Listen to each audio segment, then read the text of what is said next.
This video will hopefully go some way to helping to explain magnets and magnetic fields.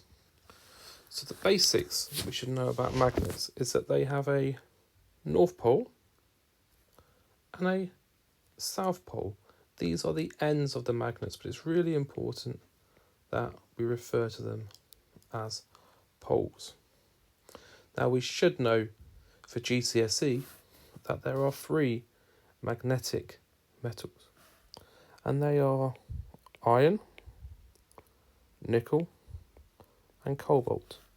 Quite often people seem to think steel is a magnetic element, but steel is an alloy that contains iron, which is why it's magnetic. In actual fact, stainless steel that's pure as part of the alloy will actually lose the property of being magnetic. So this links into chemistry a little bit as well. But for what we've got to know here, apart from the three elements that are magnets, we've got our poles of our magnet, we've got to look at the field lines. Now, you might have done a practical in lessons looking with iron filings or with plotting compasses. We'll look at those in just a second. But we've got to know that magnetic fields, they go around the magnet like this. And it's really important those magnetic field lines do not cross. Alright, so they cannot overlap, they cannot cross. And they go from north to south. That's the key premise from all of these magnetic field lines. So,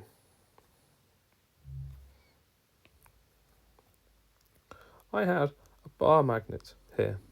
Remember, bar magnets are what we call permanent magnets because they've got that magnetic field that's always around them. Unlike temporary or induced magnets, which only become a magnet when they are placed in a magnetic field. So just here, we've got some various bar magnets laid out ever so slightly different. So we've got this top one here that's got a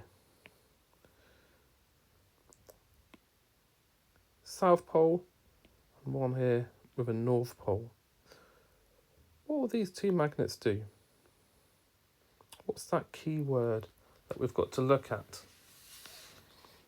Well, yep, they will attract because opposites attract.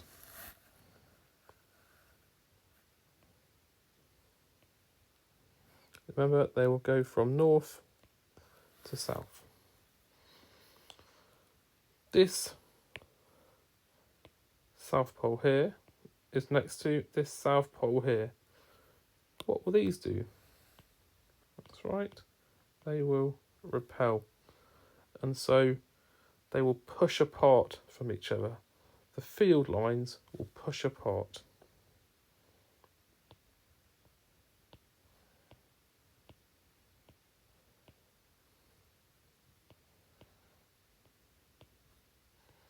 And they'll come in, remember, from the North Pole towards the South Pole. So that's some key terminology and some key concept here about magnetic fields. Now, you could have used and investigated magnetic fields, like I say, using the plotting compasses that we see here. Now, the plotting compasses can be used to see the magnetic field around a current carrying wire, which is just here. And if we look at the plotting compass, they'll all be aligned, and so they'll be around in circles. Remember, at this stage, you may have already looked at electromagnetic spectrum, and you'll see that electricity and magnetism, they come hand in hand. When we have electricity, we have magnetism, and vice versa. You might have also used iron filings, these. And again, we've got a current carrying wire. Now, let's say the current in this wire is going up towards the top of your page. Okay, it's going up this wire, up to the top of the page in the direction the arrow is pointing.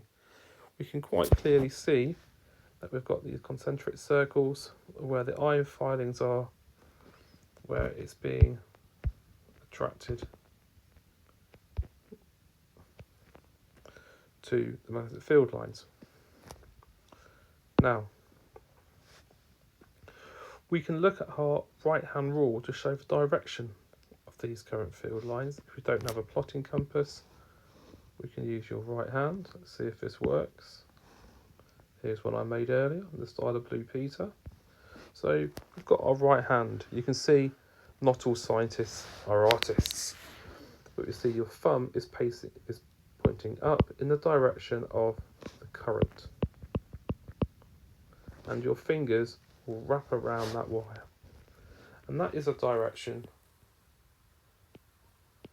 that the magnetic field lines will then be in. So if we draw the magnetic field lines around the wire, taking care not to make them cross, we'll see that that's the direction that they'll go in. And if the current was the opposite way around, going down, obviously the field lines will be going in the opposite direction. So you may have looked at bar magnets a little bit, and you may have seen them iron filings.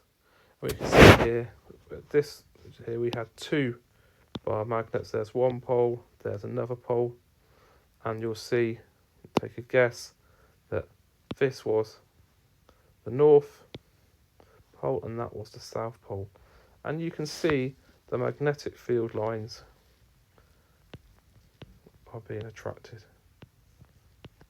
here. Yeah, they're being joined together. So we've got, once again, we've got attraction. And this is what magnetic field line look like when we've got these being attracted. So we can quite easily draw on there.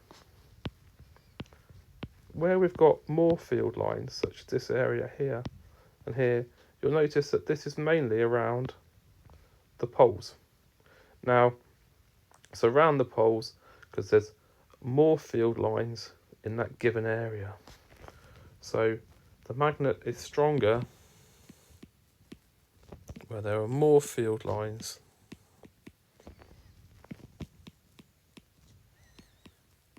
in a given area. And where we have some repulsion, like we've just got just here, we've got a north pole and another north pole, and they're being forced apart. You can see, once again, there's more field lines in a given area at the poles, but they're not being attracted in the middle here. It's quite clearly they're all being forced away from one another. So that's them repelling. So that is magnetic field lines. I hope that's helped. There'll be more lessons looking at electromagnetism and the motor effect and the generator effect soon.